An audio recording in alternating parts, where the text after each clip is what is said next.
ఉన్న బంగారాన్ని విడిపించి ఆ రోజు ఆన్లైన్ రేటుకే మేము కొంటాం. Sharma gold company. అనంతపురం జిల్లాలో నివాసం ఉంటున్న ఈ వృద్ధ దంపతుల కన్నీళ్ల గాథ వింటే కన్నీళ్లకే కన్నీళ్లు ఆగవు. కళ్ళల్లో ఉన్న కన్నీళ్లు సముద్రంలో ఉన్న నీళ్లలాగా ఇంకిపోతాయి. అసలు వీళ్ళ కథ ఏంటో చూద్దాం. 12 సంవత్సరాలుగా ప్రభుత్వ అధికారుల వేధింపులకు గురి అవుతూ చివరికి వీళ్ళు కళ్ళల్లో ఉన్న కన్నీటి కూడా ఇంకిపోయి చివరిగా వీళ్ళు తీసుకున్న నిర్ణయం ఏంటి అంటే చనిపోవడానికి అనుమతి కోరుతున్నారు.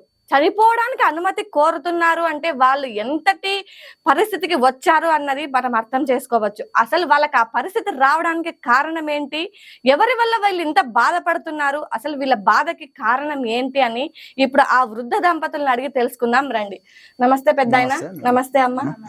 మీరు ఎక్కడి నుంచి వచ్చారు పెద్దాయన? మేము కన్యాకుల మండలము పెనుకలపాక గ్రామం నుంచి ఇక్కడ అనంతపురంకి వచ్చాము.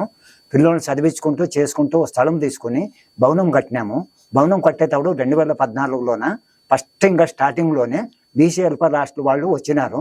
మాకు ఇట్లా కట్టంటే 3 ఫ్లోర్లు అప్పుడు కట్టినాను. కట్టించి ఇంకా బయట వర్క్ జరుగుతున్నట్లనే మాకు బయట ఉంటే ఉండి లోపల మాకు రెడీ చేసి మేము చేరుకుంటాము, పెడతాము, 10 సంవత్సరాలు ఉంటాము, నీకు చేరుతాము, నీకు నా ఇది చేసుకుంటామంటే వాళ్ళు ఎట్లా చెప్తే అట్లా కట్టించినాను.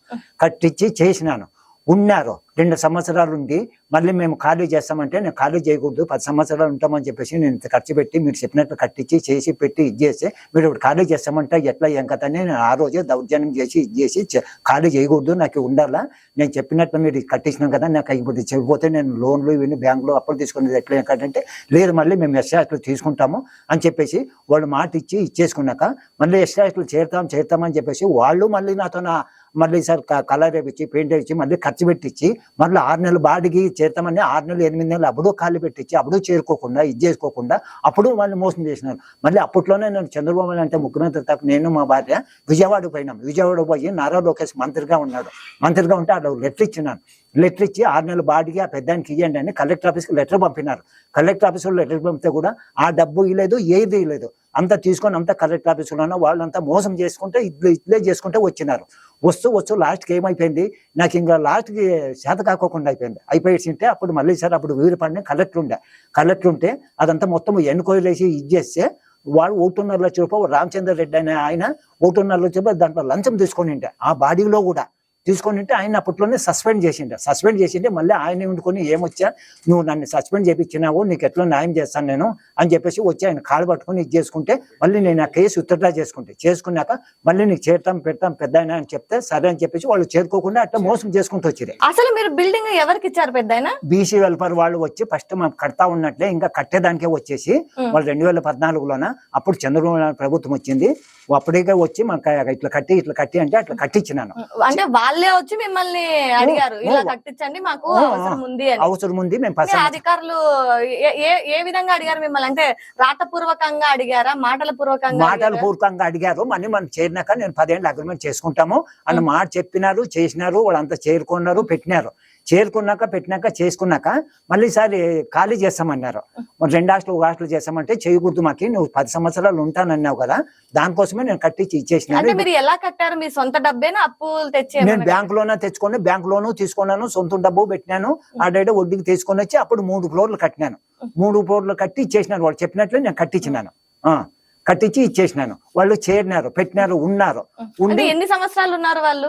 2 సంవత్సరాలు ఉన్నారు. 2 సంవత్సరాలు మీకు అద్దె కరెక్ట్ గా ఇచ్చారు? అద్దె కరెక్ట్ ఇచ్చినారు. దాంట్లో 1.5 లక్ష మొత్తం ఆయన లంచం తీసుకొని ఇది చేసిండే. ఎవరు? రామచంద్ర మాకు అద్దెలు ఇచ్చినాను వార్డన్. అది ఏమైందంటే అప్పుడు ఫస్ట్ మీకు బీసీ హాస్టల్ మాకు ఇవ్వండి మేము అద్దెకుంటామని అడిగిన అధికారి ఎవరంటే ఆయన రామచంద్ర రెడ్డి. అంతకు ముందు భార్గవి అని ఆయన డిడి మేడం ఉండే. వాళ్ళంతా వచ్చి ఇట్లుందంటే సరే అని చెప్పేసి వాళ్ళు చెప్పినట్లుగా ఇచ్చేసి నేను చేసినాను. ఉన్నారు, బాడిగ ఇచ్చినారు. మీరు ఇష్టపూర్వకంగానే ఇచ్చారు బిల్డింగ్? వాళ్ళు అడిగారని చెప్పి మీరు వాళ్ళకి నచ్చినట్టుగా కట్టించి ఇష్టపూర్వకంగా ఇచ్చినాము. ఇచ్చినాక మళ్ళీ వాళ్ళు ఖాళీ చేస్తామని 2 హాస్టల్ 1 హాస్టల్ చేస్తామంటే ఎందుకు చేస్తామన్నారు?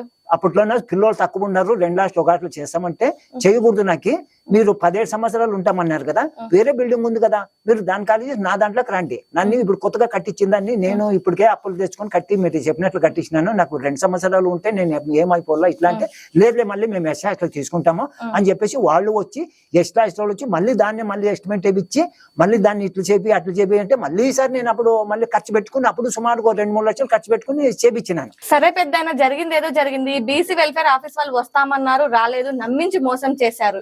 కనీసం వస్తామని మాట ఇచ్చిన ఈ ఎస్సీ వెల్ఫేర్ ఆఫీస్ వాళ్ళైనా వచ్చారా? వాళ్ళు రాలేదు. వస్తామన్నారు, చేస్తామన్నారు. నువ్వు అట్లా చెప్పి అది చేపించినాను, పెట్టినాను. వాళ్ళ చుట్టుకర్మ 6 నెలలు 8 నెలలు తిరిగినాను. తిరిగి విసిగెత్తేసి నేను మళ్ళీ లాస్ట్ విజయవాడకు కానీ పోయినాను.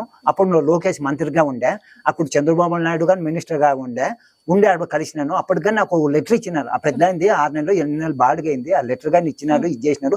బాడిగ ఇవ్వండి అని చెప్పేసి కలెక్టర్ ఆఫీస్ కి లెటర్ గాని పంపినారు. ఆ లెటర్ గా నాతో ఉంది. కలెక్టర్ ఆఫీస్ కి పంపితే కూడా అక్కడ కలెక్టర్ ఆఫీస్ లో ఏది వచ్చినా కూడా తొక్కేసి ఆ డబ్బులన్నీ వాళ్ళే ప్రభుత్వ అధికారులు మొత్తం తినేసినారు. తిని తిరిగి నేను పోయి ఆడ ఎస్సీ హాస్టల్తో కానీ ఆడు రోజు గొడవ పడినాను, చేసినాను. చాలా ఇంకా ఇది చేసినా కూడా తిరిగి ఫలితం లేదని చెప్పేసి తీసుకుని ఇంకో ఊరికి అయిపోయినాను. నేను ఎన్నాడని తిరిగేది. నేను ఒక రైతు కట్టుకుని చేసుకున్న గవర్నమెంట్ వాళ్ళే మోసం చేస్తుంటే సామాన్య ప్రజలు ఎందుకు మోసం చేయరు? ప్రభుత్వ ఉద్యోగాలు ఇట్లా చేస్తుంటారు. లాస్ట్ కి మంత్రులు కలెక్టర్లు వీళ్ళే అంతా మోసం చేస్తా ఉంటారు. ఇంకా ప్రభుత్వం చేసేది ఏముంది? నాకు ఇట్లా అన్యాయం అయిపోయి ఇది అయిపోయినాను. నాకు ఇప్పుడు తినే కన్నం లాక్కోకుండా అయిపోయింది. వాటికి తిరిగి నేను ఇంకా వాటికి ఊరికి అయిపోయినాను. అంటే ఇప్పుడు ప్రభుత్వం అన్యాయం చేసింది అంటున్నారు. మీరు చెప్పిన మాటల్లో వింటే చంద్రబాబు నాయుడు గారు నా అర్జీని స్పందించి వీళ్ళకి డబ్బులు చెల్లించండి అని పై నుంచి ఉత్తర్వులు జారీ చేశారు అని మీరే అంటున్నారు. మళ్ళీ ప్రభుత్వం అన్యాయం చేసినట్లు ఎలా అవుతుంది? మరి ఇంక వాళ్ళ ప్రభుత్వం పై అధికారి ఉన్నప్పుడు కింద అధికారి పై అధికారి ఎట్లా చెప్తే అట్లా కింద అధికారులు చేయాలి కదా. అంటే మీకు ఎవరు న్యాయం చేయలేదంటారు? ఎవరు న్యాయం చేయలేదు. ఎవరు న్యాయం చేయలే. న్యాయమే చేయలే. అది రెంట్ ఇవ్వలే, ఏది ఇవ్వలే. రెంట్కి నేను ఎట్లా ఇచ్చేసుకునేది? ఎన్నాళ్ళు నేను కష్టపడి చేసుకుని, నేను ఒక రైతు అన్నదాతకి న్యాయం చేస్తానని ఈ పొద్దుదాకా టీవీలోనా ప్రెస్లోనా ప్రభుత్వాలు ఉద్యోగం అంతా మొత్తం చెప్తా. అన్నదాతనే మోసం ఉంచేస్తా ఉంటారు. ఇంకా పేదవాళ్ళకి ఎట్లా న్యాయం చేస్తారు ఈ ప్రభుత్వాలు? టీవీల్లోనా ప్రెస్లోనా చూసి విపరీతంగా పోగుతా ఉంటారు. నేను అది చేసినా ఇది చేసినా. ఎవరికి ఏది న్యాయం చేసినారు? ఎవరికి ఏది న్యాయం చేయలే. నేను ఈ పొద్దు ఒక అన్నదాత. నేను కష్టపడి బిల్డింగ్ కట్టుకున్నాను. కట్టుకున్న దాంట్లోనే మోసం చేస్తుంటే, దాంట్లోనే లంచాలు అడుగుతా ఉంటే నేను ఎట్లా ఇది చేసేది? నేను ఎట్లా ఇది చేసుకునేది? నేను ఎట్లా బతికేది? ఏం కథ? ఇప్పుడు మీకు ఏం న్యాయం కావాలంటారు పెద్దయినా? నాకు మళ్ళీ ఇప్పుడు బిల్డింగ్ తీసుకుని నాకు ఇచ్చేసుకుని రెంట్ ఇది చేసుకుని పే చేసుకుంటే నేను ఇది చేసుకుంటాను.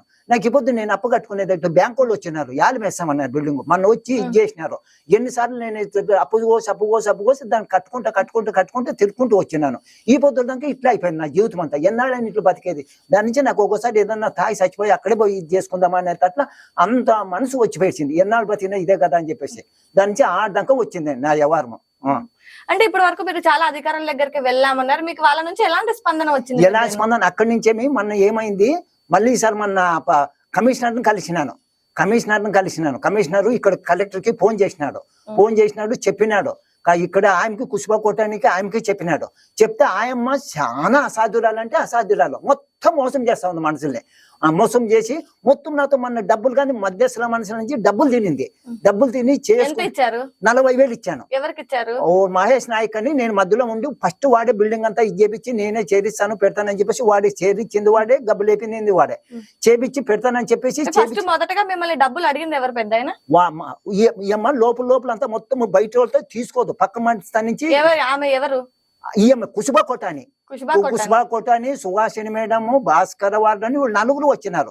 4 వచ్చి మాకు మళ్ళీ ఈసారి అప్పుడు 2020 అప్పుడంతా నీకు అన్యాయం చేసినాము, ఇప్పుడు మాకు ఇంకో 2 ఫ్లోర్లు వేసి మొత్తం 5 ఫ్లోర్లు వేసిస్తే పైన బాత్రూమ్లు ఎట్లా అవన్నీ కట్టిస్తే మేము చేరుకుంటాం పెద్ద అని చెప్తే, నేను 3 నెలల్లో ముగిమంటే 3 నెలల్లో ముగిచ్చినాను. ముగిచ్చి చేసినాను, పెట్టినాను, ఇచ్చినాను. చేసినాక వాళ్ళు చేరుతాం అనుకుంటే చేరుకోకుండా మోసం చేసినారు. వాడు ఇంకోటి పోయి మధ్యలో దానికి పుల్లు పెడితే వాళ్ళు అదే నమ్ముకుని నాకు ఇప్పుడు భ్రష్టాకారం చేసినారు. చిన్న కన్నం లాక్కోకుండా అయిపోయింది. దాని నుంచి నాకు ఈ ఆస్తి వద్దు, ఈ అడవ వద్దు, ఏమొద్దు అని చెప్పేసి నా ఆస్తి మొత్తం అంతా రాసిస్తాను, మీరే తెచ్చుకొని మీరే వెళ్ళి చేసుకొని నా అపోర్ట్ కట్టండి అని చెప్పేసి నాకు మరణముదంగా కోరినాను. కలెక్టర్తోనే ఇచ్చిన కలెక్టర్ పేపర్ లాగానే వచ్చింది. అది చెప్తే కూడా కలెక్టర్ ఏది స్పందించటం లేదు.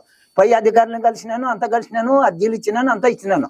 ఎవరు కార్మిక శాఖ మంత్రి వాసిరెడ్డి శ్రీనివాసన్ గారిని కలిసినాను.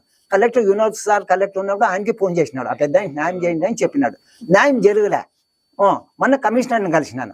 కమిషనర్ 3 సార్లు కలిసినాడు. ఆయనకి ఫోన్ చేసినాడు. చెప్పినాడు. ఆయమ్మ స్పందించలే. అదిగో ఇదిగో అదిగో కలెక్టర్ ఆఫీస్ లో 100 అర్జీలు ఇచ్చిన. కలెక్టర్ ఆఫీస్ లో ఈ పొద్దునికి ఎవరికి ఏది న్యాయం జరగడంలే. ఊరికి అర్జీలు తీసుకుంటూ చెత్తబొట్టు ఉన్నారు. ఎవరికి న్యాయం చేసినారు? ఊరికి న్యాయం చేయలే. నేను ప్రతి ఆఫీసర్ తగ్గే పోయినాను. ఆఫీసర్ ఇదే కమిషనర్ తగ్గే పోయినాను.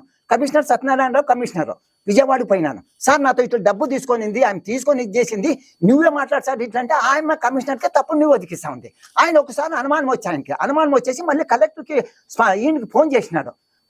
కలెక్టర్కి చేస్తే పెద్ద ఆయన వాడు కలెక్టర్కి పోయి కలిసి ఉన్నాడు. కలెక్టర్ పోయిన నెల జనవరి 7వ తేదీ నుంచి చూస్తా ఉన్నాను, కలెక్టర్ లేడు. మళ్ళీ మొన్న జాయింట్ కలెక్టర్ వచ్చినాడు. జాయింట్ కలెక్టర్ వస్తే 3 మంది కలిసినాను. ఆమెను పిలిచినాడు. పిలిచి ఇట్లా న్యాయం చేయండి ఇట్లా అంటే ఎన్క్వైరీ పెట్టలే. అయిపోతుంది 100 అర్జీలు ఇచ్చిన ఎన్క్వైరీ పెట్టలే. అవి చెత్తబొట్ల వాడుతున్నారు. పార్టీ వీళ్ళు కలెక్టర్లే ఇంత నిర్లక్ష్యంగా ఇది చేస్తూ ఉంటే సామాన్య ప్రజలకు ఎట్లా న్యాయం చేస్తూ ఉండదు? ఏ న్యాయము జరగడంలా. ఊరికే లైన్ లో వస్తారు, లైన్ లో పోతారు, లైన్ చేస్తూ ఉంటారు. సరే పెద్ద, ఇప్పుడు ఇంతమంది ప్రభుత్వ అధికారులకు మీ బాధని చెప్పినా ఎవరు నా బాధను పట్టించుకోవడం లేదు అనుకుంటారా? ఇప్పుడు మీరు చివరిగా ఏం చేయాలనుకుంటున్నారు? ఏమి లేదు. నా ఆస్తి అడుగు మొత్తం అంతా లాస్ట్ చంద్రబాబునాయుడికే రాసిస్తాను, ముఖ్యమంత్రికి. వాళ్ళే తీసుకుని నా అప్పు అంతా కట్టేసి నేను నా వారి ఇద్దరు నాకు మరణము ఇస్తే మేము చనిపోతాము. వాళ్ళని గవర్నమెంటే స్పందించుకున్నాడు. మేము బతికి ఎందుకు వేస్ట్? నాకు ఆటికి మనసు అనేది ఇప్పుడు బ్యాంకు వాళ్ళు ఇవ్వలేకనా, రైతులు ఇవ్వలేకనా, ప్రతి ఒక్కరికి నేను ఎట్లా ఇచ్చేసేది? నేను ఒక రైతు ఏదో బిల్డింగ్ కట్టుకుంటే సంతోషపడాలా? అయిపోతుంది. ఇది లాక్కోకుండా నాకు ఇప్పుడు తినే అన్నం లాక్కోకుండా చేసిన నేను ఎట్లా బతికేది? నా జీవనం ఎట్లా? నా పిల్లలు చదువులు ఎట్లా? ఏం కథ? ఇప్పుడు నేను ఎవరు చెప్పుకోలేదని గవర్నమెంట్కే చెప్పుకోకుంది, ఎవరికి చెప్పుకోవాలా చెప్పు? లాస్ట్కి ఒకసారి ప్రధానమంత్రి మోడీకి గానీ ఒక లెటర్ రాసినాను, ఇట్లా అవన్నీ జరుగుతా ఉంది, ఇది చేస్తా ఉందని. సరే, బిల్డింగ్ మీ పేరు మీద ఉంది అన్నారు. మీరు బీసీ వెల్ఫేర్ ఆఫీస్ వాళ్ళు వచ్చారు, ఎస్సీ వెల్ఫేర్ ఆఫీస్ వాళ్ళు వచ్చారు, అద్దెకుంటామన్నారు, మీరు అప్పులు తెచ్చి బిల్డింగ్ కట్టారు. ఇప్పుడు మీ స్పందన ఏంటమ్మా? అసలు వాళ్ళు అడిగినందుకు మీరు కట్టారు అంటున్నారు. మీరు ఏమనుకుంటున్నారు ఈ సమస్యకు పరిష్కారం? ఏమనుకుంటారు? ఎట్లా తిరిగి పరిస్థితి కావాలా, న్యాయం జరగాల, దాంట్లో బిల్డింగ్ చేరాలా అంటున్నాను అనుకుంటున్నాము. అప్పులు తెచ్చి కట్టేసినాము, 5 రూపాయలు వడ్డీలు తెచ్చి కట్టినాము, న్యాయం జరగలేదు. వాళ్ళు చెప్పినట్లల్లా కట్టేసినాము. అంటే వాళ్ళు చెప్పిన విధంగానే మీరు బిల్డింగ్ కట్టారు, అప్పులు తెచ్చి మరీ కట్టారు. కట్టాము. మరి ఇప్పుడు ఆయన ఈ ప్రభుత్వ అధికారుల వేధింపులకు గురయ్యి ఆయన విసుగు వేసారిపోయి చివరికి మరణాన్ని ఆయన నిర్ణయంగా తీసుకున్నారు. ఆయన నిర్ణయానికి మీరు మద్దతు ఇస్తారా? మద్దతు ఇస్తుంది. మరి ఇద్దరిది ఒకటే మాటే నమ్మకము. జరిగినట్లల్లా అది చెప్పిందే చేసుకోవాలంగా. అంటే మరణం కాకుండా దీనికి ఏమైనా పరిష్కారం ఉందంటారా? ఏముంది మేడం పరిష్కారం? చూస్తున్నారు కదండి, 12 సంవత్సరాలుగా వీరు ప్రభుత్వ అధికారుల వేధింపులకు గురవుతున్నామని వీరి మాటల్లో అయితే చెప్తున్నారు. కానీ ఈ సమస్యలో సబ్ కలెక్టర్ నుంచి మినిస్టర్ వరకు ప్రతి ఒక్కరి తప్పుందని ఈ వృద్ధ దంపతులు అయితే ఆరోపిస్తున్నారు. కానీ వీరి సమస్యలో ఎంతవరకు ఎవరిది తప్పుంది, వీళ్ళ తప్పుందా, ప్రభుత్వ అధికారుల వైఫల్యం తప్పుందా, లేకపోతే సమస్య ఏంటి అని దీన్ని క్షుణ్ణంగా పరిశీలించి ప్రభుత్వ అధికారుల నుంచి ఈ సమస్యకు అనేది సరైన పరిష్కారం అందించాలని ఈ సుమన్ టీవీ తరపున అయితే మేము కోరుకుంటున్నాము. సరే, వీళ్ళైతే ఫైనల్ గా వీళ్ళు మరణానికి సిద్ధపడ్డారు అంటే వీళ్ళ పరిస్థితి గురించి కూడా ఆలోచించాలి. సో ఫైనల్ వీళ్ళకి ఏమైనా జరిగితే దీనికి కారణం ఎవరంటారు? వీరి తప్ప, లేక ప్రభుత్వ వైఫల్యమా, ప్రభుత్వ అధికారుల వైఫల్యమా? దీనికి సమాధానం ఏంటి? సో ఈ సమస్యను ప్రభుత్వ దృష్టికి తీసుకెళ్లే వరకు మనం ప్రయత్నం చేద్దాము. ప్రభుత్వమే దీనికి సరైన పరిష్కారం అందించాలని కోరుకుంటూ సుమన్ టీవీ తరపున అయితే కోరుకుంటున్నాము.